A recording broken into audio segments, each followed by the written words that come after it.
بسم الله الرحمن الرحيم. سورة أحزاب مدنية قل أكو مدينة ينكي. بسم الله الرحمن الرحيم قل أكادي في الدج هنا يوتا يمقل الله دال يا أيها النبي كيو النباجي الله داري دي الله تدل تودون وياتاك ويا محمد ندر قرآن فو إن محمد ko jammita ɓe ɓuri tun tan ƴinaade musidɓe julɓe feƴƴata no nokkiri tati nayyi feƴƴata ɗum few ɗum kadi Allah fewta ene laaɗo adressé makko inni ko ayo Muhammadu ɓe mana ko e nder yewtereji ɗin Allah subahana taala jammita inde makko kono harana kanko ne laaɗo wona yewtede Allah eno teddini ne laaɗo eno mawni ne laaɗo ka woni yawade ne laaɗo ka woni tenkutude ne laaɗo ka woni watten yiili Allah ko ya ayyuhan nabi wiyata ya ayyuhar rasul ko ni tun ko nokkel tati min mi anditi fewndo ɗo nini Allah subahana taala hino jammiti inde ne laaɗo hala dar ya ayyuhan nabi ko ya annabaji Allah ittaqillahu Allah wala tutil kafirina wata ɗofto heferaɓe wona ikrama wona aba sufyana ko ɗum woni bunil harbi en wata ɗofto ɓen few wal munafiqina e nafiqiɓe on Abdullah ibn Ubay inna allaha no Allah kana o laatiki aliman ko anduɗo hakke man ko ñeñuɗo e ñawore makko nden wattabi jokkuma yuha konko wayna ilayka faade mami rabbika immorde ka jomma inna allaha no Allah kana o laatika inna allaha no Allah kana o laatika bima ta'maluna kon ɗum gollude kon khabiran ko humpitiɗo wa tawakkal ala allahi hollor Allah wa kafa billahi Allah yoni wakilan hollorteɗo si ɗum feƴƴi ma jaala Allah Allah waɗanali li rajulin gorko wo min galbayni ɓerɗe ɗiɗi fi jew fi ka nder ɓandu makko ka nder reedu makko ka nder ɓernde makko par ce que ko fennugol ɓe wi o ɓe annanayi ɓe inna ndeya ɓernde a wi ɗum ɗo ndeya ɓernde a wi ɗum ɗo ko fennugol ɓe ɗum ɗon addi o aya ɓerɗe ɗiɗi ala ko wotere woni wolude bal ko kayre iblisa woni wolude ɓernde nden yamiri ko moƴƴi iblisa haɗama nden moƴƴere ma ɓernde nden haɗama ko boni iblisa yamiri nden moƴƴere ko iblisa e ɓernde ma nde woni yewtude wona ɓerɗe ɗiɗi Allah daali wama jaala waɗal kadi azwajukum sonna e mon Allah yi ɓen tuzahiruna ɓe on ɗon nandinde min hunna immorde e maɓɓe ummahatikum neniraɓe mon ɓe mana ɓe ɓe on ɗa darade inna ɓe golma mi wattima nene a ɓe wonali nene ma few aray a fene kon tun Allah no wallini sharia mo wawata rewrude ha ɓe ona nene ma inchallah en hewto e tafsir mum Allah daali wama jaala kono noon kadi o waɗali adiya akum iya akum jutteɓe moɗon abuna akum ɓiɓɓe mon o waɗali ɗum kadi ɓe mana jomba sonnajo e honno innete ko fanda wama jaala o waɗali adi iya akum ɓen noddaɓe moɗon ɓe nodduɗon wiɗon ko ɓiɓɓe mon na jutteɓe afwan ko gongure nden fokkiti folude on andi on tigi jooɗi ko hella 23 sertaɓe e ngure nden fo ɗatike naati waali falitiki on tigi jooɗo ka terrasse fonta jangga ɗon programme ji ɗi no metti fi ɗen ɓeydi torondirde du'a donc hara ko leer walete ɗon ko ɗon on tigi fuɗɗoto ko ɗum waɗi yahay kenengo ha gongure nden wippo on tigi e nder muɗum haray on yaafoto Allah daal o waɗali ɓen noddaɓe moon ɓe waɗu ɗum ɓiɓɓe mo o waɗali ɓen kadi ɓiɓɓe mo ɗon kadi ko fenade ɓa waɗali ko onon reedi ɓe heeɓi waɗali kadi ko ka ceeki moon ɓe yalti mi mana ɗum ko wiyata ɗo ɓiɗɗo kotoma ma ɓiɗɗo miñamma ma ɓiɗɗo jatiguijo ma wiya ko ɓiɗɗo anni no wi ko ɓiɗɗo hunde kaari an hiɗa jogorimo noon wa ɓiɗɗo kono haray wona o ɓiɗɗo ma dalikum ɗum ɗo moon qawlukum ko konnguɗi moon ɗi wonɗo wolde ɓe fawikum ko kundule moon noon a watti ɓeygu ma nene ma on wontal nene ma koni noon so wonta e ɓeygu ma no woodi ngal rewrata anda kadi daroɗa inna hey oɗo mi wattimo ɓiɗɗo an ɗo ande haade nelaɗo Allah sallah sallam no waɗno Zayd ibn Haris ɓiɗɗo maɓɓe haade ɗum hino dagino on say Allah subahana taala firti o wi hande kadi tan waɗɗum wallahu Allah yaqulul haqqa himo wola gonga kan wowa kanko Allah yahdi sabilan ko fewnata e lawol ngol ila hande o ɗum noddireɓe li abahim inde babiraɓe maɓɓe ɓe huwa aqsatu indallahi ko ɗum ɓurata numɗinde ka Allah fa in lam ta'lamu son andale kadi abahum inde babiraɓe maɓɓe ɓen fa ikhwanukum haray ko ɓe nene gotoɓe on fi dine ka dina wa mawalikum ko ɓe heftuɓe fi moɗon haray wiyeɓe akhi walaysa alaykum wonalno fayi on junahun bakkat fima akhtatum konko tata on woopino on faljino bihi e muɗum adem jippinda e qur'an al islam yo jobbuma qablahu walakin koni ma ta'ammadat qulubukum kala ko ɓerɗe moɗon ɗen fiɓi mum ɗum ɗon Allah nangetiray on ila ɗo mi mana immorde kala ko ɓerɗe moɗon ɗen fiɓi e honno innete e wondoje ɗen ma e kala ko tata ɓerɗe moɗon ɗen fiɓi e muɗum e yeddur Allah ɗum e jeddi ɗin haray ɗum ɗon Allah on nangetiray on wa kana allah allah laati gafuran ko yafotoɗo rahiman ko yummeteɗo e kadi so ɗum feƴƴi annabiyu awla bil muminin koni ko nelaɗo ɓuuri handude e gomɗiɓe ɓen ko nelaɗo ɓuuri jeyde e gomɗiɓe ɓen min anfusihim ndi wonkiji maɓɓe ɗin ndi hoore maɓɓe wa zawaju sonna e makko ɓen ummahatuhum ko neniraɓe maɓɓe attention sababu nuzul annabiyu awla bil muminina min anfusihim ko annabajo allah on ɓuuri handude e gomɗinɓe hedditiɓe ndi wonkiji maɓɓe ɗin hari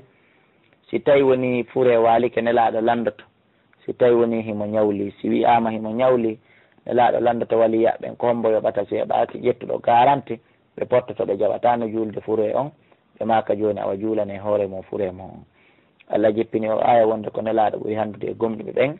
tawi hande kadi si heɓaki ƴettuɗo garanti kamɓe rasulu alayhi salatu wassalam ɓe ƴette garanti ñamande nden ɓe juulamo e kaɓe daali ɗon wa zawajuhu ummahatuhum ɓe nguuli nelaɗo ɗin ko biro mon ɓenni tawi no woodi e goto e sahabaɓe si selli wallahu ala wa alam en aladude inde makko nden ɗo kono eɗen haalana inde makko nden hay ino woodi goto e sahabaɓe en huminoɓe wonde si nelaɗo allah sallah sallam fatike o ronayno nene aicha allah inno wa zawajuhu sonnaɓe makko ɓen kanko nelaɗo ummahatu ko neniraɓe mo ko neniraɓe ka diina on jombataɓe kono fii ko ɓe nene mon on salmodirta ɓe ittanta on nikabu ɓe bumanto o ɓe mana ko nene waɗaɗo wona nene tigi tigijo kono haray ko ɓe nene mon hella ka waɗugol dewgal haray ɗum ɗon wawata wonde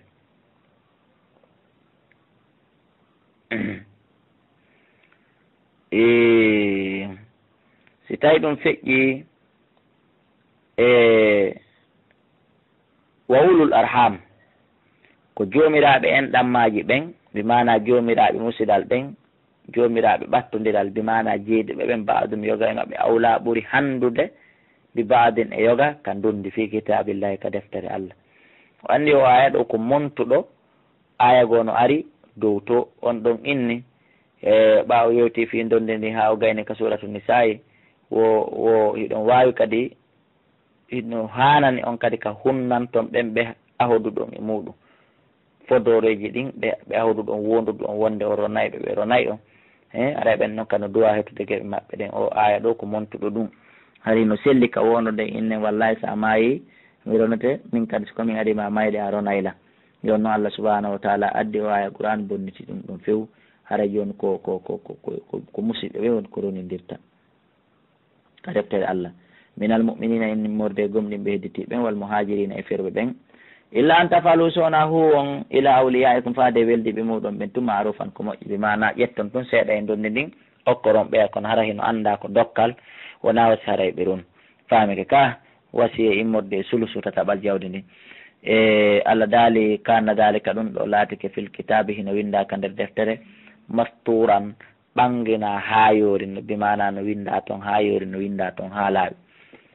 si ɗum feƴƴi wa ida ahadna ante tumande men nanguno minen nabiyina immorde annaba ɓen mi saga om ahadiji maɓɓe ɗin wamin ka immorde ma an tigi kadi min nangi ahadi immorde ma wamin nuhine immorde annabi nuhu wa ibrahima wa moussa wa isa bine mariam e isa ɓiɗɗo mara ɓeɗo fo wa ahadana min nangi min hum immorde maɓɓe misaɗan ahadi galisan tekkude honɗum wonde gollitire qur'ani sunna onon e yimɓe momɓe on shirkantalan ko ɗum ko fanda liyasala sadiqina fi gongoɓe ɓe landito e an sirgim gay gonga maɓɓe kan wa adda allah heɓilani lil kafirina wonande heferaɓen adaba lette aliman musude ya ayyuha alladina amanu kono e gomɗiɓe idukuru jante andi toon nematallahi nemaji allah alaykum ɗi waɗi hoore mo idi jaatukum tumande ɗi arno on junudun idi jaatukum tumande arno on junudun kunu ɗuɗungu fa arsalnamin wurti alayhim e dow maɓɓe rihan hendu wa junudan ko ɗum woni e konili goo kadi lam taraw ha ɗon sutake min wurti hendu e maɓɓe kono foolaɓe kono wifaɓe min wurti e maɓɓe kadi konili lam taraw ha ɗon sutake ɓe mana ɗum ɗon ko fanda ɗon ko ɗum woni ko malaika ɓen wa kana allahu he allah laatike bima tamaluna e ko wonɗon gollude kon fuu muɗum kanko allah subhanahu wa taala e kon ɗon gollude kon fuu muɗum e o laatike basiran ko ɗum woni ko suttiɗo e aray ɗen duwa suɓude ko huwen hiɗen duwa suɓude ko golle ana ko ballal ko allah subahana taala walliri e nelaɗo e saaba muɗum ɓe woni ko andite ɓe ɗo andite tuma hande e kono e gomi andite nema Allah ko waɗi kon hoore mon tumande arno on kono eɗi ɗuɗuɗi fe heferaɓe ɓen Allah wurte maɓɓe hendu kono wifa ɓe saka saɓe hulɓinaɓe e kono goo kadi mi mana malayika ko on sutaki Allah laatake ko anduɗo ko yi o eɗi ja'ukum tumande ɓe arduno on kamɓe kono heferaɓe min fawkum ɓe yuri sengo dow moɗon ɗum woni Quraysh Makka wa min asfala minkum e immorde sengole moɗon kadi bi mana ɗum woni alyahuda ɓe Madina wayli zagatil absar tumande guite ɗen partinino kulol e ande wa balagatil qulubu ɓerɗe ɗen yetti alhanajira ka looko ƴere bi mana jama on huuli ha ɓerɗe ɗen ƴawi hewti ka dande tawi fewɗo leerɗon surtout ɓe gomɗinaɓe moƴƴa e mon wata zunnuna hari ɗon sikka billahi Allah zununa sikkeji bi mana jannal jahiliya ko noon ɓe addirani ka suratu Fatih sikke majjiyanko wonde Allah wallata gomɗinɗo ɗum ko sikke majjiyanko hunalika ko ɗon e ɗon ibtuliya jarriba almuminuna gomniɓe ɓen ɓe fooli wa zulzilu ɓe dilli nasil zalan dillinande shadidan tiɗude mi mana ko ɗon e ɗon julɓe ɓen jarriba ɓe foola wa zulzilu ɓe dilli nasil zalan dillinande shadidan tiɗude wa id yaqulu lmunafiquna ante tumande nafiqi ɓen wiyayno walladina e ɓen fi qulubihim ɓen e nder ɓerɗe maradum ñaw nafiqaku wonde ma wa'adana Allahu Allah subhanahu wa ta'ala fodale men wa rasulu eneraɗo makko illa gururan si wona hoɗo no woodi e maɓɓe ko ɗum woni wonnoɓe wolde ɗum wonde Allah subhanahu wa ta'ala on fodale ɓen si wona hoɗo ɗum ko nafiqiɓe ɓen Madina ko ɓe woni e addugol ɗiɗo konnguɗi waɗay ɗi muskilaji jani molanaɗi hakkude julɓe ɓen kono ɓe ronkay wayli qalat antuma nde wino ta'ifatun feddego min maɓɓe ya ahla yasriba kono yimɓe madina la muqama lakum kon yo dartagol alana on e ɓe heferaɓe ɓe mi yii ɗo hande farji u ko ɗum woni hoote ɗum ɗo koni wolde ɗum ɗo illinsina julɓe ɓen e décourage ɓe hulɓinaɓe ko ngol ɗo gorol wiyetegol bani harisa ko ngol ɗo ko naafiqiwol ko ngol ɗo woni arde illinsina julɓe ɓen ɓenni yaala yasriba kono yimɓe madina laama qamala kom koni dartagol alana on ɗo hande immorde ngol foosewol handa ngol wiɗon on asi farju hoote madina wa yasta'din Allah subhanahu farajawo ɓe hooti directement kamɓe bani haris faade madina wa yasta'dana diisini alegoy wayni farigun fedde goo min nuɓe maɓɓe kamɓe naafiqiɓen fedde ɓurde ɗuɗude nden haɓani waynaki Allah daali annabiyu annabajo Allah sallallahu alaihi wasallam wa yasta'dinu fariqun fedde goo diisini wayni legoy min nuɓe maɓɓe annabiya annabajo Allah sallallahu alaihi wasallam fi hotugol madina yaquluna ɓe inna ene laaɗo yanamen men hoota inna buyuta na anduno cuuɗi amen ni awrat mu ko ɗi awra ko fanda eɗi weddi ko hiɗi ko ɗi awra ɓe mana ko heɗi weddi legoy kamji tun goto ala nder ton min ako tari a immorde ka seraji madina to si bandi aɗi wawa natude toon hara goɗɗo andali yande yanamen men yilto tumma su'ilul fitna sa'alul fitna ko ɗoni refti summa su'ilul fitna refti ɓe landa ko wiyete kon fitna o walaw dukhilat alayhim si tawi naatiranama ɓe afwan arten ɗa wayde qalat antuma nde wino ta'ifatun fedde goo minhum ɓe maɓɓe ya ahla yasriba kono yimɓe madina mana wiɗen ko bani harisa ka ko ɓe woni illinsinde julɓe ɓen kono yimɓe madina la muqama lakum koni dartagol alana on farji u hoote immorde ɓeɗo heferaɓe makka immorde ngol ɗo fosol handa gol wata on dandude wa yasta'dinu ko ɗum woni tawino disino farigun feddego min maɓɓe annabi annabajo on lawn fi yiltagol yaquluna ɓe wiya inna buyutana ande no cuuɗi amen awratun ko ɗi awra bi mana ko ɗi weddiɗi haɗa dal ɓe fena wa mahiya bi awratin ɗi wonali awra in yuriduna ɓe fanditake tu woni illa firaran sowna dogugol walaw dukirat alayhim sinno natiranama ɓe bimana heferaɓen atakiriɓe min akotari ha kaseraji madina summa su'ilu refte ɓe landal fitna tawi ɓe waɗi fitna bimana lego ɓe arte kefirankaku e shirku Allah daali la ataw ha wallahi ɓe arayno e kefirankaku ngu e shirku ngun heña wuriwa mata labbatu ɓe ñiɓatano biha e dina kamba o ɓe noddama e ɗum ɗa illa yasiran sona seeɗa ni e nder tan hun ni e nder seconde aji haara ɓe notiga ko kefirankaku heña ɗum ko golle nafigui walla gad kano gomɗi ɓe laati kele ahaduɓe ahodi e Allah e Allah subhanahu wa ta'ala min qabli ko adi wonde la yuwalluna al adbara wonde ɓe huccintinta duburuji maɓɓe ni ɓe doga ñande jihaade awale ɓatun ɗum haaldanoma wakana laatike ahadullahi ahadi Allah ndin ko ɗum mas'ulan ko ndi landitete ndi ñande aadi Allah ndi landitete torki Allah subhanahu wa ta'ala yo taw hara nde ñande en hersa yo taw hara ko en hunnoɓe aadi makko ndi ɓolyo lan yanfa'ukum nafata alfiraru dogol in faratuma so wi on doga nde ñande minal mawti immorde mayde nden awil qatil ma e warede nden waydan on tuma la tunatta'una on dakkimetake illa galilan sona seeɗa ɓolyo man dalladi kombono ya'simukum mono dande o minallah immorde ka Allah in arada bikum so tawi woni o fandanike on suu an bone aw arada bikum ma o fandanike o rahmatan yurmede ala wala yajiduna lahum heɓantake ɓe men dunillahi ko hewta Allah waliyan giɗo wala nasira wona wallo kadi yalamullahu gom ɗi allahu on hino andi almuawwiqina ɓen waylitotoɓe min kume moɗon ɓen sansoɓe piiji ɗin variande wotere Allah kanko subhanahu wa taala mo andi ɗum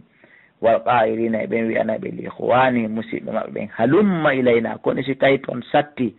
so tawi heferaɓe en fokkiti on folirde hella ton haray are takko ɗon men ga men wallitoto on Allah subhanahu wa taala daali himo andi ɓeeɗo ɗiɗo kala himo andi fi alhaali ɓeeɗo ɗiɗo kala taw ɓen si satti dogay haɓana e tawɓe ɓen si tawi woni satti ɓe yamira e ɗimo mi mana kadi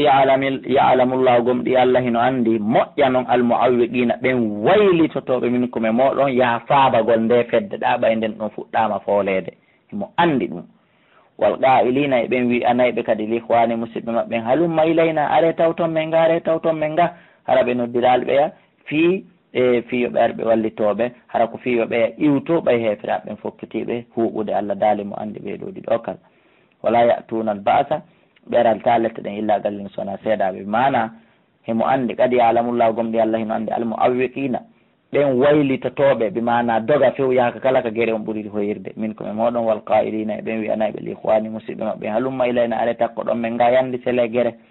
wala ya'tuna albasa ɓerata guere ɗen illa galilan sona seeɗa Allah daali mo andi ɓen ashihatan aleykum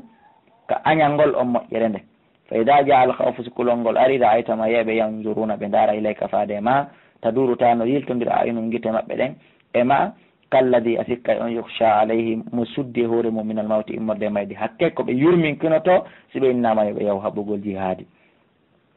fa ida dahaba al khawfu sikulol ngol yeehi iwi e maɓɓe sala'ukum ɓe welnana on noon hannde kadi bi alsinatin ɗen ɗe hidadin welɗe ashihatan ka añalngol on alal khayri e dow moƴƴere nde ashihatan arano on mi mana ka wuddalngol on moƴƴere nden ashihatan ɗimmo on koko añalngol on alal khayri e dow moƴƴere nden ɗeɗo ɗiɗi kadi ɗe mara tokkora si firo majji on feƴƴiɗo ara en yiitoyta ko ɗum waɗi ko en tas ko firo majji on moƴƴa ulayka ɓeɗo lam yuminu ɓe gomɗinal taw nani fa habata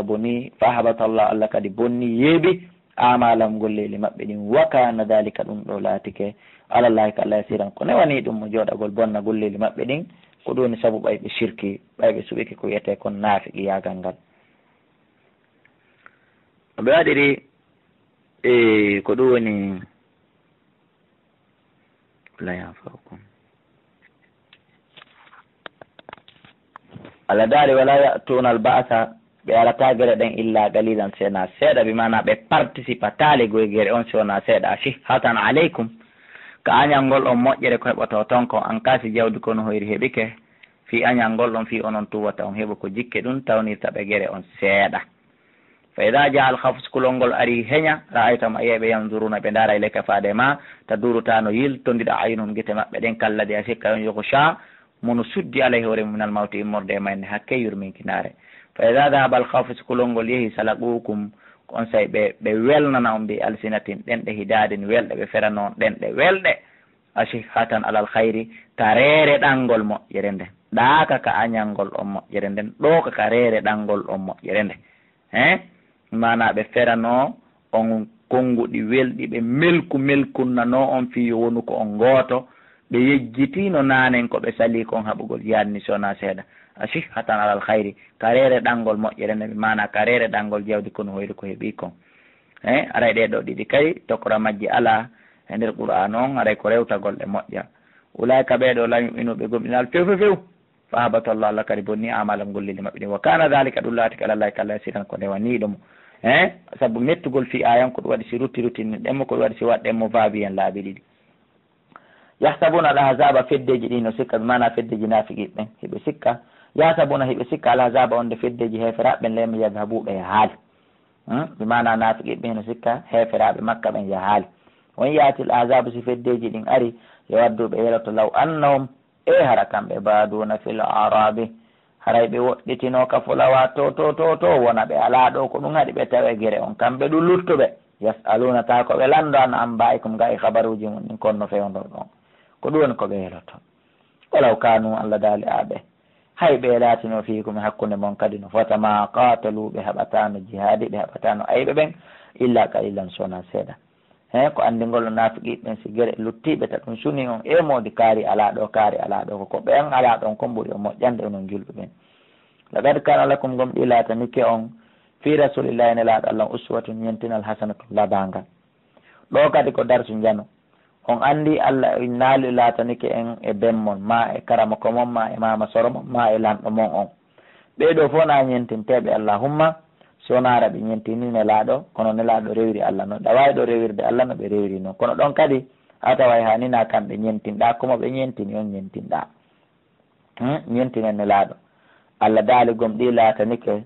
e on ko ɗum woni ene laaɗo allah ñentina labangal no comportoro liman kana kala laatiɗo yarjullamo tijji hawrugol e allah wala yawmal akhira e ñalande sakkiti nden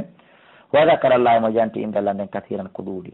walamma ra al muminuna tumade gomɗi ɓe yiwno alhazaba feddiji ɗin qaluɓen he hada ma wa'adana allah ko ɗum ɗoni ko allah fodi men yo wa rasuluhu ene laaɗo makko on wa sadaka llahu allah gongi wa rasuluhu ene laaɗo makko on hande kamɓe ko ɗum ɗo ɓe wiyata kamɓe gomɗi ɓen kaɓe yi pelle kaɓe yi konili heferaɓe o direct ɗum ɓeydeɓe gomɗinaɓe no way ko ɗum tigui allah fodi en ene laaɗon wonde koyen hawra e heferaɓe ko kañum kamɓe wama zadam ɗum ɓeydataɓe illa imanan sona gomɗinal wa tasliman e jebbilanagol allah aɗa dala min almuminina ino jeeya e gomɗinɓe ɓen rijalun worɓe ɓe andanɗa hoorema sodagu gonguɓe e mana legoy hunnuɓe koɓe fodi allah kon hunnuɓe ma ahadullah konko ɓe fodi allah konko ɓe ahudi e allah alayhi e dow muɗum fa minhum no e maɓɓe kadi man gada nahabahu ko ɗum woni on hunnuɗo kañum kadi fodore muɗum nden ɗa ko hunnuɗo aadi ko haaldidi e allah kon ɗo ko hunnuɗo fodore muɗum nden hino e maɓɓe toon ɗum ko hamsa bun abdulmutalibi ammu nabiyi bappa annabajo ɗum sallah sallama o hunni ko wiyete kon fodore makko nden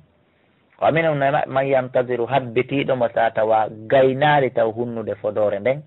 gaynali hunnude aadi nden kono himo e mu'um hino e maɓɓe toon wama baddalu fo e mum ɗo ɓe wattitali ahadi ndin ɓe sansali ndi tabdilan e sansugol few hunnuɓe o ɓe hunnade o ɓe fo maɓɓe heɓe kalaldu mana allah hawtinide fo muɗum wacci liyajzi alladina fi o yoɓu liyajzi allahu fi allah teɗotowɗon yoɓu assadiqina gonguɓe ɓen bi sidiqihim gongugol maɓɓe koɓe gongi kon ha ɓe hunni ahadi koɓe haaldida kon fi allah yoɓu ɓe gonga koɓe hunni ɗon kon wa yu'adhibu almunafiqina fi o lettu nafiqi ɓe inchallah simo faala aw yatuba alayhim wa jaɓana ɓe tubu wiyon kono ma dama ko addibi on ko adaba on adi arde ko ɗum ɓurati jeede inna allah nden allah kana o laati ɓe gafuran ko yaafotoɗo kala tubuɗo rahiman yurmeteɗo wa radda llahu allah o rutti alladina ɓen kafaru yedduɓe ɗum mbimana kuffaru makkata aba sufyana en allah ruttiɓe bi gaysin wondude tikkere maɓɓe nde ɓe monani nden julɓe ɓen ɓe ardi e mone julɓe ɓen ɓe hutidi kadi e mone ɓe ittali mone on lam yanalu ɓe heɓali hayran ko wiyete ko moƴƴere ɓe heɓata kadi ko wiyete ko moƴƴere ɓe mana folugol hen dow jawdi kono hoyri wa kafa llahu allah yoni bil muminina nonde gomƴuɓe ɓen alqitala haɓugol ɓe alqitala ko ɗum woni piigol ɓe allah yoni ɗum saabu jippingol malaika kono defanda julɓe ɓen wa kana allahu allah laatake qawiyan ko dolnuɗo azizan ko tedduɗo ɓe mana qawiyan ko tiiɗinowo sembinirowo polgal gomƴuɓe ɓen azizan ko tedduɗo ɓe mana ko sattinanowo ko lettowo ko ɗum ette heferaɓe qawiyan ko dolnuɗo azizan ko tedduɗo ɗa wawi firirde qawiyan ko sembinirowo gomɗinɓe ɓen polgal azizan ko tiiɗinowo lette hoore heferaɓe ɓen ɗiɗo fof ko firo fof no ari e tafsir wa anzala alladina ko ɗum woni jippi ɓen zaharuhum walluɓe ɓe min ahalil kitabi immorde yimɓe defte min soyasihim ɓe wi ka cange maɓɓe ɓe wi ka kowle maɓɓe wa gadafa allah subahana taala feri fi qulubihim kandire ɓerɗe maɓɓe arruba kulol ngol ɓe hulani nelaɓe hoore maɓɓe ɓe muuɓi ɓe yalti farik an fedde goo tawi tagotuluna e ɗon wara onon julɓe ɓen hewtitoɓe wara wa tasiruna hiɗon nanga ko ɗum woni fariqan fedde goo. waratakum Allah subhanahu wa ta'ala o ronini o ardahum leydi maɓɓe ni waɗi yaram e galleli maɓɓe ni wamo walam e jawle maɓɓe ɗen wardan e leydi goo lamtata uhandi on hendaki taho ndi on yaaɓali taho ndi yanali ka jungo mon kono ndin ɗon kadi Allah subhanahu wa ta'ala on fodi on ndin ɗon kadi o fodi on wonde on hendoto ndin ɗon kadi wa kana Allahu Allah laatiki ala kulli shay'in dow kala hunde qadiran ko wawɗo ko faanda ɗon ko fatuhu Makka kono haqiqatan ko kala leydi ndi tawata Allah subhanahu wa ta'ala okki julɓe ɓen ɓe heeɓi doole e muɗum ɓe heeɓi polgal ɓe naadi diina ɓe hendike jawdi kono hoyri ko won ton kon haray ndin ɗon jeyama e leydi ndi Allah fodi ndin gomɗiɓe ɓen kono ɓe hendaki ndi taw haray ndin ɗon naati ɗon Allah folin islam o ya ayuhan nabiyyu kayo annabajo Allah o wol wiyan li azwajika sonnaɓe maɗa ɓen in kuntunna so tawi woni on laatike ono turidinal hayata duniya ko gurdan aduna on ko faala ɗum wa zinata e cuɗari aduna weeli foti hay fa ta'ala ina are umattiukum mi dakmi taw mi jonna on cuɗari aduna weeli foti ha moƴƴa kono wa usarrihukunna mi accita on fes ha sarahan accitande jamila labade min mo jokkaylam ko taw ko diina tan ko ɗum ɗon weeli e makko ko ɗum hitte e makko kala aduna ko heɓi heɓori e nder ɗum o welto kala ko heɓoral e nder ɗum tawi mo yondini tawi noon onon ko ɗum ɗon ɓurani on aray mi hokkora on ɗum ko yonata wonon satisfait mi accitaw kono taw si ɓe waɗay ɗum ɓe nguli sahabaɓe tun hono nene Aisha en nene Hafsa en ko ɓiɗɗo Aboubacre ni Siddiq e ɓiɗɗo Oumar ibn al-Khattab balɓe waɗata ɗum Allah subhanahu wa ta'ala on daali e in kuntunna stayile kadi on wa in kuntunna stayile kadi on laatike andi ɓe suɓina tawi ko aduna ɓe faala est ce que on laaɗo ɓe faala wa in kuntunna son laati kadi turiduna Allah ko Allah subhanahu wa ta'ala woni ko faala ɗon kon ɗo woni ko ɓurani o wa rasulahu ene laaɗo makko on waddaral akhirata e galle ɗen ka laara hay ɗon kadi fa inna lana Allah adda o marani lil muhsinati wonande rewɓe moƴƴinɓe ɓen min kunna e moɗon ajuran jodde aziman mawnude yoɓi suko kala ko ɓurani ɓe ɗum ɗo yani sa annabi kono e sonnaɓe annabajo Allah man ya'ti min kunna kala adduɓe e moɗon bi fahishatin bone bi fahishatin jina bi fahishatin jampa mo